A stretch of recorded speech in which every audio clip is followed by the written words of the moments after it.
Sotuvga qo'yilgan ikkita BMW M4 ham sotilib ketdi. Agar siz hali ham olishga ulgurmagan bo'lsangiz, men yangi BMW M4 topib qo'ydim. Bugun sotuvda BMW M4 Competition Facelift.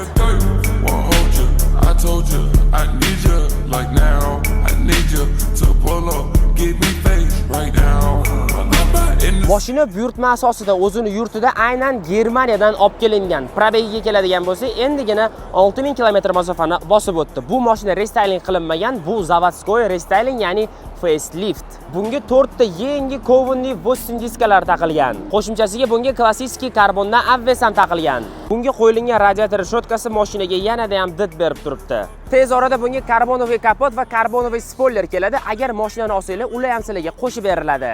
Bilsanglar, oq salon qimmatroq yuradi, chunki bu qo'shimcha opsiya hisoblanadi. Buni saloniga ham oq qora koja ishlatilgan plus karbon elementlari bilan.